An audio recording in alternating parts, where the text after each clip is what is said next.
The RCM in Martinez. What can I help you with?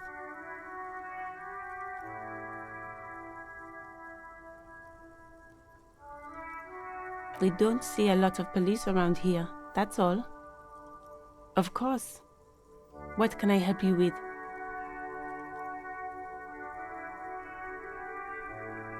Excuse me?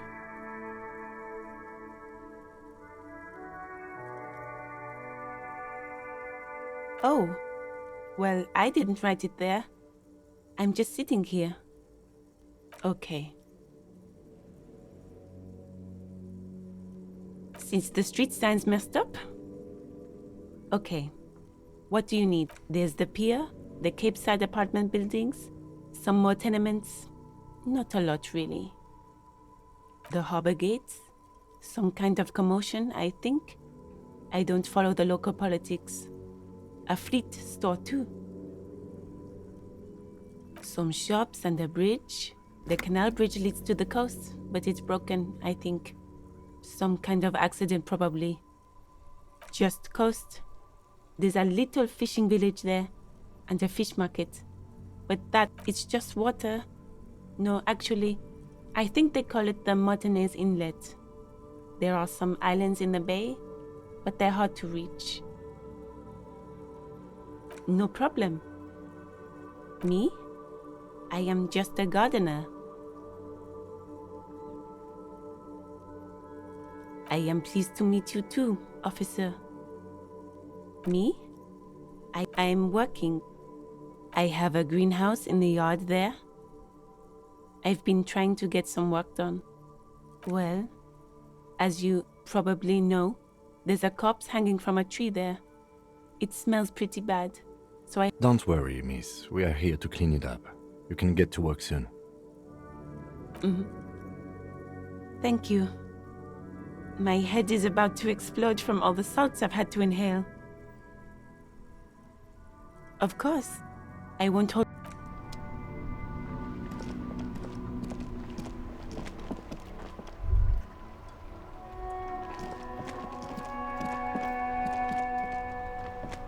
This Post Levantore mail collection box has been heavily vandalized with graffito. A closer inspection reveals 2 bullet holes in the front.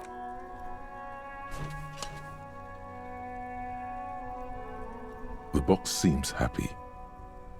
Eat shit pig, fucked by the coon, and St. G with a crown have been scribbled on it. Jenny is a whore, and best set mailbox also.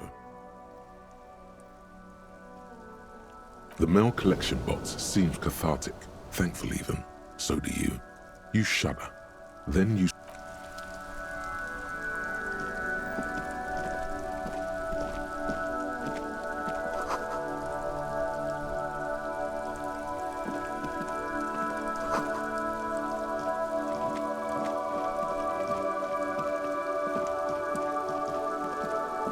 You see a set of tire tracks in the brown slush that covers the plaza mosaic.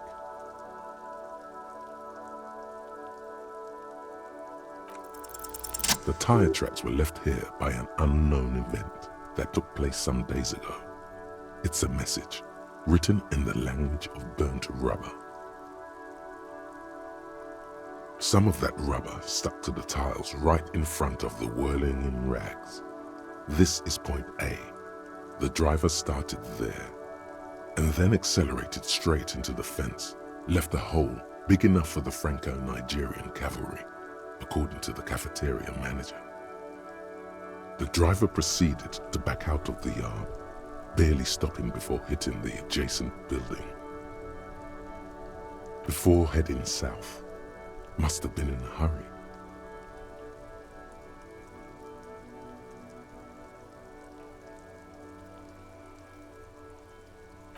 You are correct. This is a rather motor carriage-friendly city.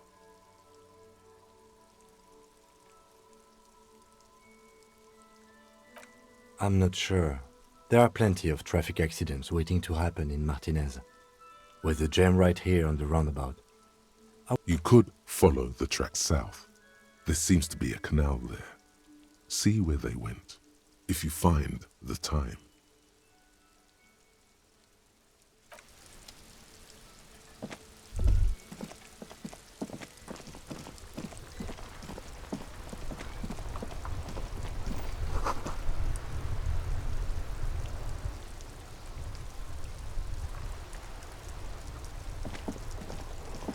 The worn and beaten wooden planks of the bench do not look overly comforting. We can sit on benches after we've solved the murder. Let's go. You can revisit the bench if you ever need to pass the time when Lieutenant Kitsuragi is gone.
The corpse looks at you with bulging white eyes. The face around them does not look human. It's swollen and ready to burst. His lips are fish-like and his tongue like a ball gag in his mouth. You seem to be holding your breath. A cargo belt twists his neck at an unnatural angle. The body below appears stiff. It's letting out an ungodly rot. The smell seeps in even through your clenched nostrils.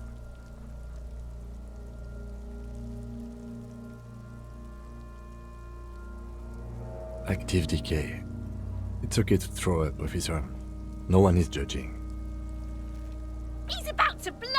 Cock's gonna blow, Kuno!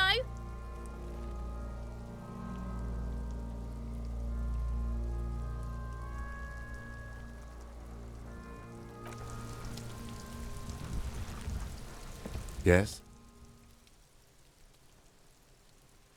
No response.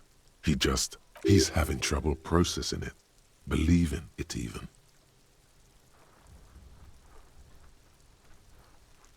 Have you tried concentrating on something other than your personal affairs? There is a sudden, harsh edge to his voice, like he's tired of hearing about your personal affairs.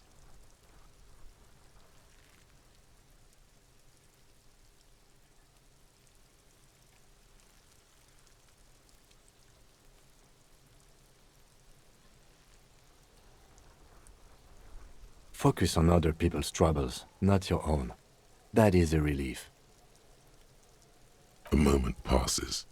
The lieutenant glances at the sports watch on his wrist.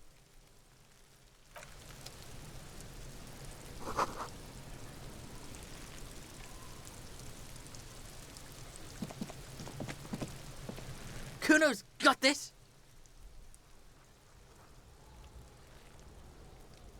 If there ever was such a thing as an ugly kid, then this is it. He's almost exquisite in his ugliness, like a gremlin. Oh yeah! Nappa Gumpy, Kuno!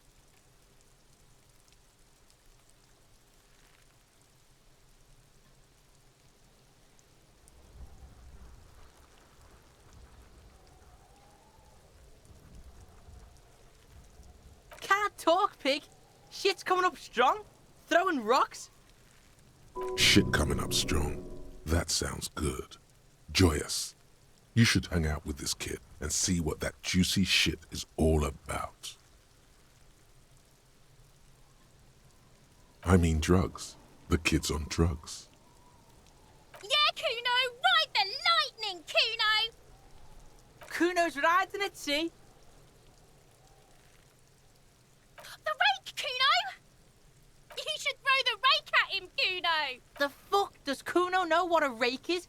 Kuno's not a gardener.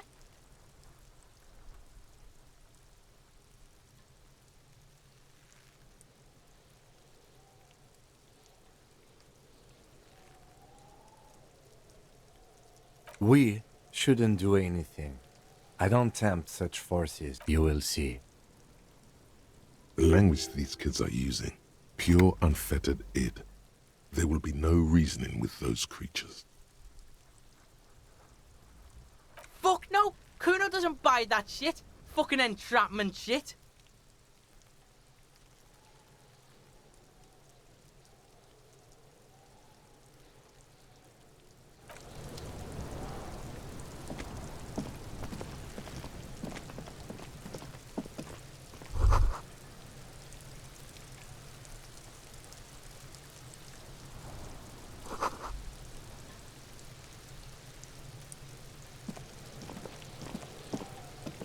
This trash container is locked. The sliding lid the body is downwind from here. Maybe you prefer the smell of garbage to the smell of death. We could try using a pry bar. There's one in my motor carriage, or we could ask for a key from the manager of the Whirling in Rags. He probably has one. He might also have information. This is better than...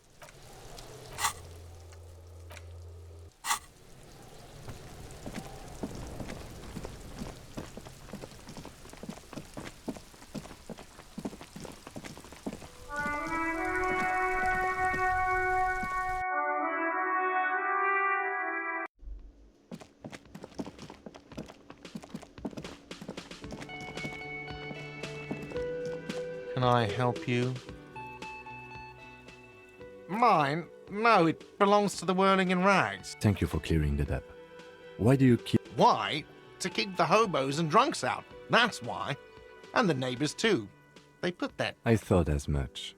And are you the only party with access to the... Well, yes. Us and the garbage disposal company. It seems a little callous, doesn't it? Something stirs in you. Prod at him and find out.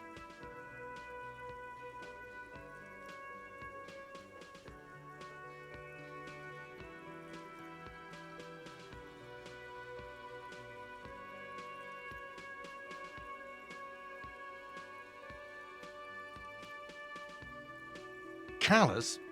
What are you? Krasmazov? Almost all establishments in... Krasmazov, nom de guerre, was an economist and a historical materialist. He was a leading figure on the Grad side of the Centennial Revolution, where he headed the 9-day government. Mazov is considered the father of scientific communism, Mazovian thought, or Mazovianism.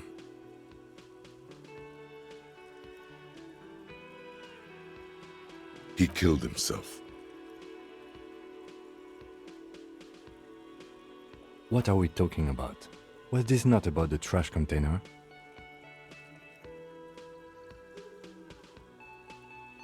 Was there something you wanted? What for? Mazov? Are you planning to nationalize my trash container? It concerns the case. Please cooperate. Just bring them back once you're done, please.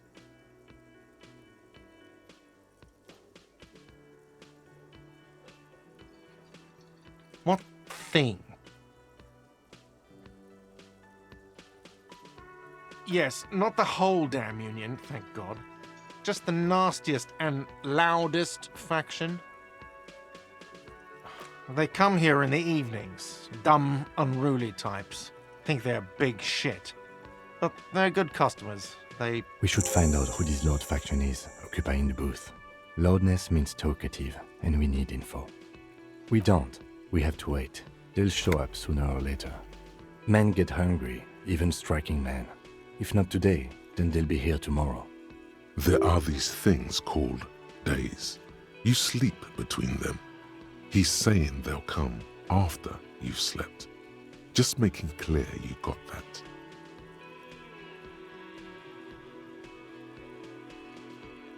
What are you, a cook now?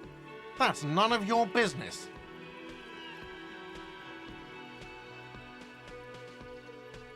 He wasn't pan-fried, he was lynched. What could the kitchen possibly have to do with... Fine, okay. The kitchen is closed until 1 p.m. because the cook is working. You can snoop around after that, if you... What? By the way, you should come back to this thing-based questionnaire if you see anything interesting in the whirling later.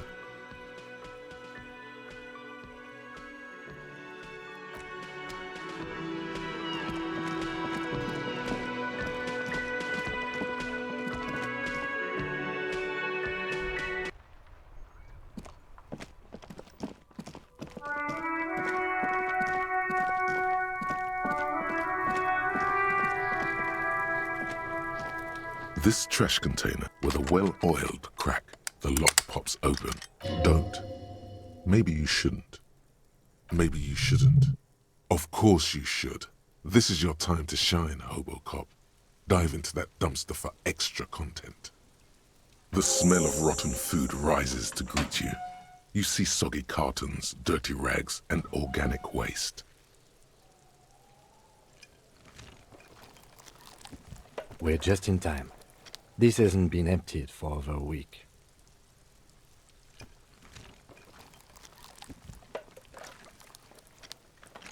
Wow, an Armistice caliber 50 knock cannon, half wrapped in paper tissues. So shiny.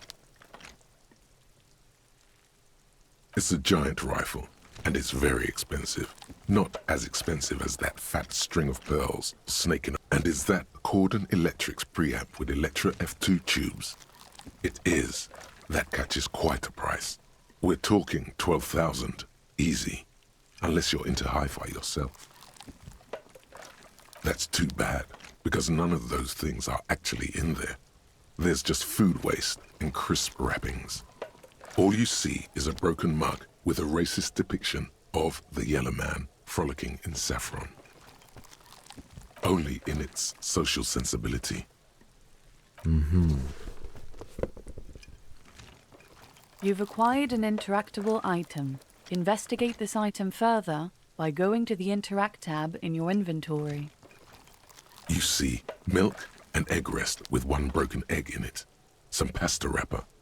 Picking up a box falls into pieces in your hands. Batiste Soleil cereal. There are among the threadbare kitchen towels. Something catches your eye. As the legs of the slime-covered jeans begin to unspool from the garbage, a rank corpse smell fills the air. The victim's clothes? Cadaverine odor is faint. If these belong to the deceased, they were removed when he was still in the early stages of decay. Drop them in here, officer. Guitar-marked blue jeans. Pockets empty, or emptied. He wore them with a belt, too, a white belt. The loops appear stretched, but the belt is missing. That's it. Do you see anything else in there? I have another bag here. Something slimy catches your eye. A drab, long-sleeved shirt, olive-colored, appears from the food waste, dripping with pus. This is a military-type overgarment. No label or serial number. This is the kind of rib-knit shirt that's worn over light armor to conceal it in an urban scenario. The rest of the rags are just kitchen variety waste. Just garbage. All right, we should go to Gart again and ask if he knows who put the clothes in the trash. It could be as simple as someone from the hostel cleaning the yard. Or that one. I'd advise against confronting that force.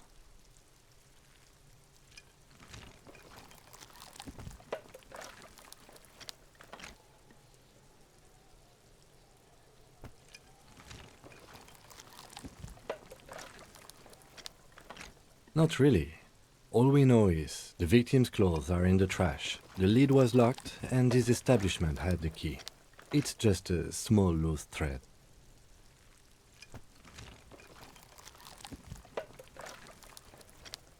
The fuck's he on about? Kids? You hear that, Kuno? He thinks you're an infant or something. See? The lieutenant nods. Then, look, it's just organic waste, cold and slimy on your hands. Apple and potato peels, mostly. What's this? A blue piece of plastic sticks out from the apple peels. It's shiny. Looks like the corner of something. Something larger. A clipboard. A blue plastic clipboard with moist papers hanging from it. They look badly damaged, but you can still make out forms and notes, written in a man's handwriting. Officer, is that your paperwork? Yes, it is. Look. This plastic has the RCM street grid on it. You've even got an autopsy form.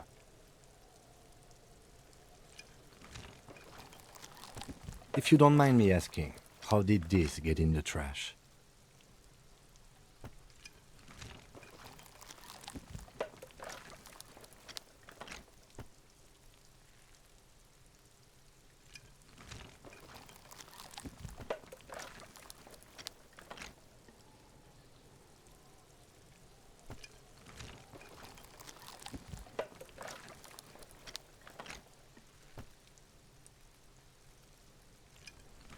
What are you talking about?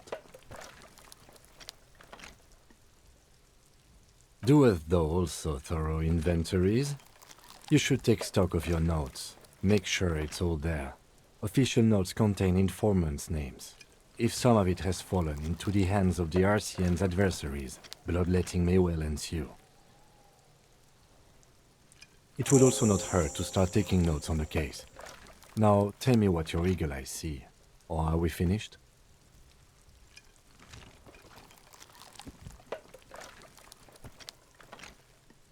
Some items, such as the ledger you found, are interactable. Go to your inventory and select the Interact tab to read your paperwork. The container sounds a muffled gong.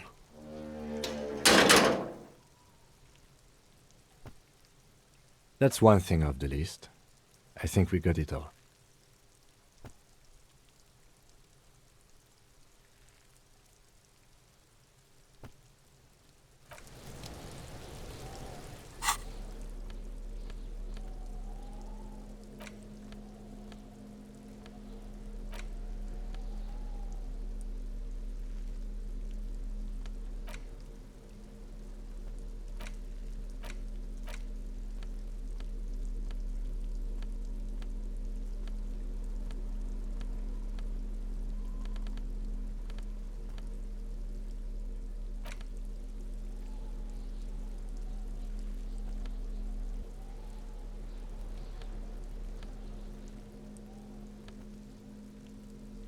It's the ledger you found in the trash. A pitiful cabbage of white and yellow papers hanging from plastic board, barely held together by a metal clip. This sad display is made complete by the faint smell of urinal cleaner. There's a piece of toilet paper, or is it cleaning tissue? No, it's toilet paper. It's a metaphor for you. It's just toilet paper sticking to the back of the plastic clipboard. You can take it off if you want. Still wet, the toilet paper peels off the plastic easily. All you have to do is shake it off with your finger and voila! The ledger now looks marginally better. An aluminium block runs the width of the board, biting down on the paperwork. Its crocodile teeth are the only thing keeping the papers together. A regular pencil, the tip worn down to nothing, has been. The surface is interrupted by a silvery sticker. It's rectangular, sparkling with iridescence. You don't know how. What? That thing. It's a halogen watermark. We use it for adding information to RCM property.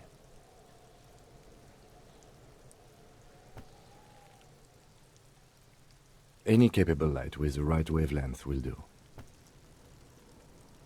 All RCM vehicles have headlights designed to reveal halogen watermarks. Mine too. This means you can read the watermarks if you just turn the lights on. It depends. Aside from an anti-counterfeiting stamp, mine has my station number and address. The information varies by date of issue. Maybe yours will have how many cases you've solved. Okay. While a bunch of sodden papers sag from the clipboard in your hand, it's a sorry sight. It's made of dark blue plastic, hard enough to beat someone to submission with. The edges are rounded, however. The U4 size board feels thick and heavy in your hand. Light shimmers on its wet surface.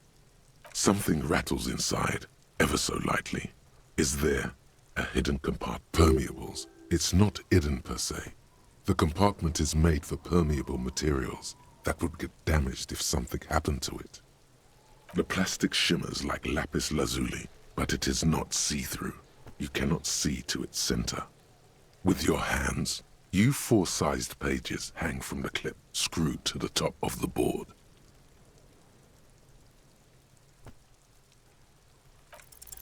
Is not what you end up doing. You squeeze the plastic to slide it open, but nothing. The ledger quivers in your hand. As it shakes, the pages rustle.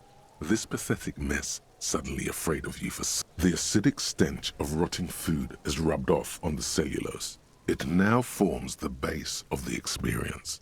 This base surrounded by a faint air of spoiled meat, the stuff of death itself. And then, they're not exactly white. They're yellowed in patches by sunlight and alcohol, and covered in dense blue handwriting. Ink escapes into watercolor patterns, reaching its tendrils across entire pages. Once in a while, there's a red stamp that exclaims, "Case files, commit to paper." The case files themselves are plenty. You count more than 100 sodden, crumpled up, earmarked pages falling apart in your hands. They appear to work, strife, poverty, the Jamrock Quarter. These are handwritten logs of investigations dating back to January 51, this year. The exact number is hard to estimate due to missing pages and an odd naming convention. But there are at least 20, maybe 30 cases. It's the middle of March. You have attempted 2 cases a week on average.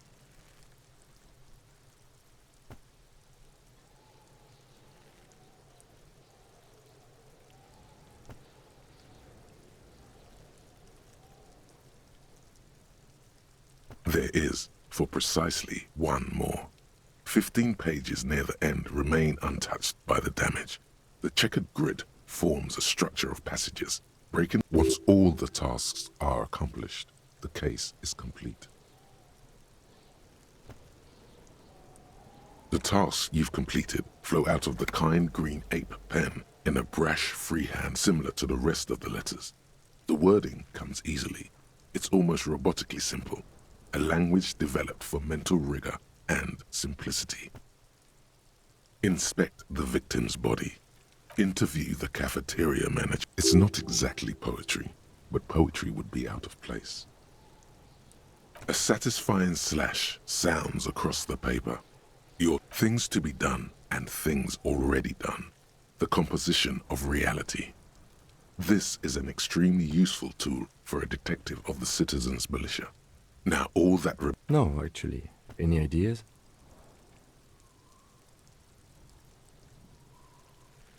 Okay. It's a good name, but it has one problem. This case has nothing to do with the setting sun. At all. Something more concrete, perhaps? Do you have something concrete?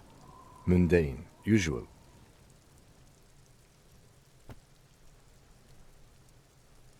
Great. That's great.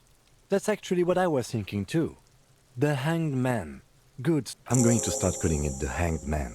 It's good we sorted this out.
Yes, it appears you employ a, shall we say, robust yet literary system. Each investigation has a title, one might say even.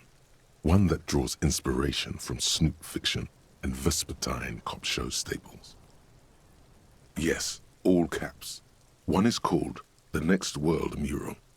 Another, The Square Bullet Hole Murders. Others appear more light-hearted.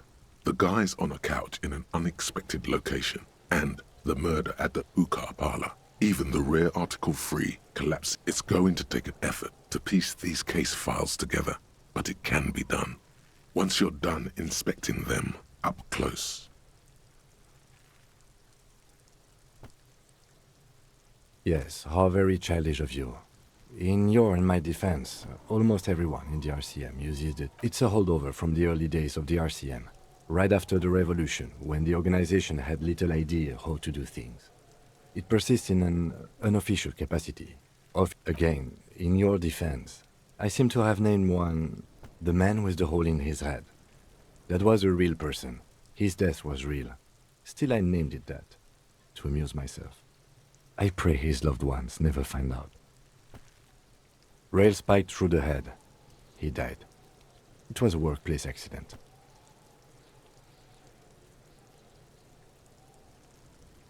Huh?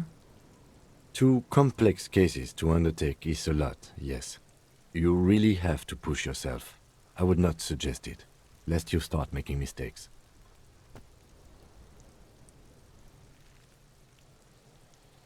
Two? That's a lot. I didn't mean to say you are making mistakes, by the way. That was presumptuous of me. I prefer a normal caseload. It's a matter of method. Like a fan of gills, the checkered papers dry in your hand. The handwriting is extremely dense. You don't exactly close them, so much as distance yourself from the smelly papers. They're a little further from your nose now. Yes, you can piece them together using the alphanumeric code on the margin. It always begins with HDB 41, then date of initialization and time of arrival on the scene, followed by the title. For example, HDB 4, why yes, your precinct, every last alphanumeric in the files begins with it. And these are your case files. It's safe to say HDB are your initials. Yeah, no. It takes about half an hour to piece one together using the system you've devised. Where do you want to start?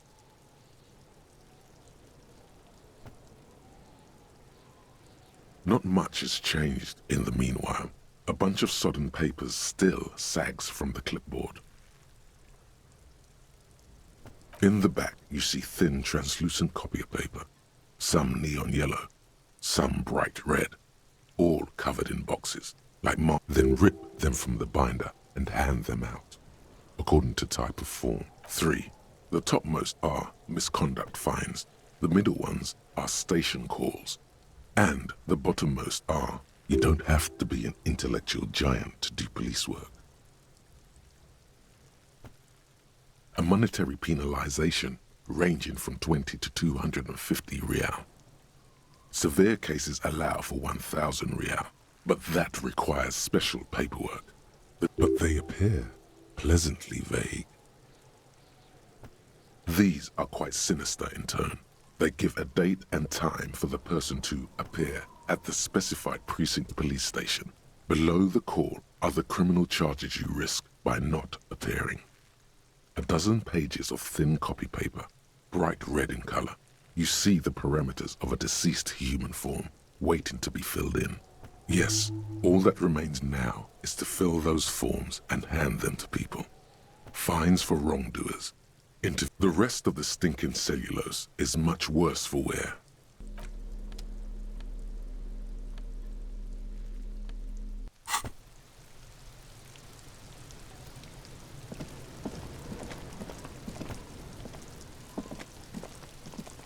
There are several footprints in the mud, left by work boots, Anywhere from 6 to 12 pairs have walked here. Maybe more than 12. No, 8 pairs of boots have shuffled back and forth in the mud. 1. Standard work boot, steel reinforced toes, number 46. 2. Standard work boot, steel reinforced toes, number 44. 3.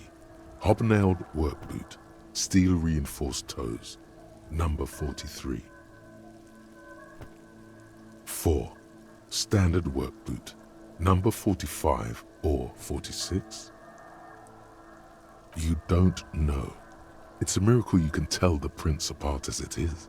The cold must have preserved them. 5. Another standard work boot, steel reinforced toes, number 44. 6. An aberration, light as air, even pace, same make of boot, but number 41. Impossible to tell. Could also have been an adolescent. The gait is undeveloped. You're not bad. It's as if the whole world darkens. Everything else has a thin film of unimportance on it. And 7. The glowing outline of a standard work boot, number 46. But the imprints are twice as deep as the others. The weight 8, and yet another standard work boot, number 44. There's an aberration in the pattern of the sole, however. The right... How many? I was pretty off then. I counted 20.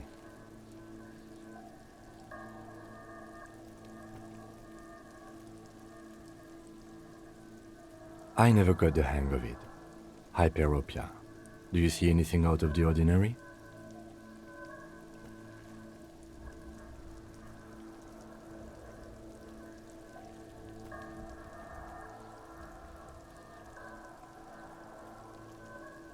A woman or a kid? Okay. How do you know? He knows it's hard to discern sex from a person's gait.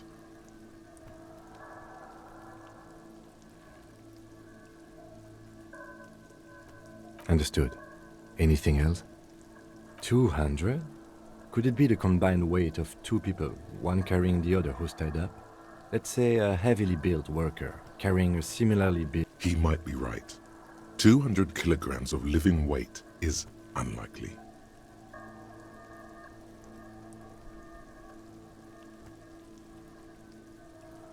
Maybe it wasn't.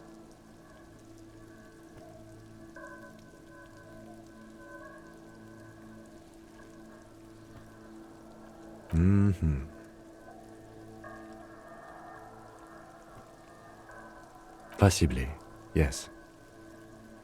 But why?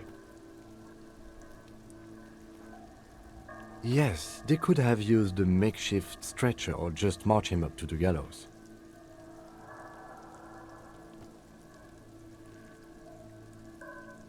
Even easier to carry on a stretcher or between 2 men. Anyway, it's for future consideration. What else can you see? Interesting. Let's name it the odd soul. Someone operating a workbench with a pedal, like a joiner at the harbor. Or maybe a drummer?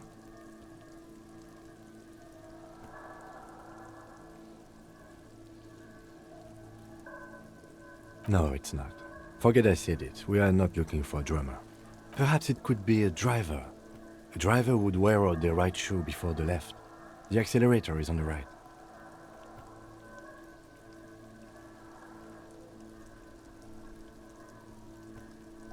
We should keep our eyes open around the traffic jam.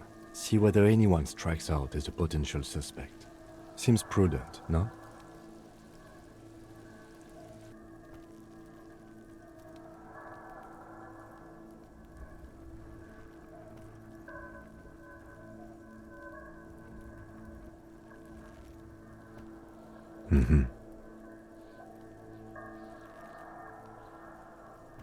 A week, maybe? 7 days would fit the time frame provided to us by the caller, who reported the hanging. It is not impossible.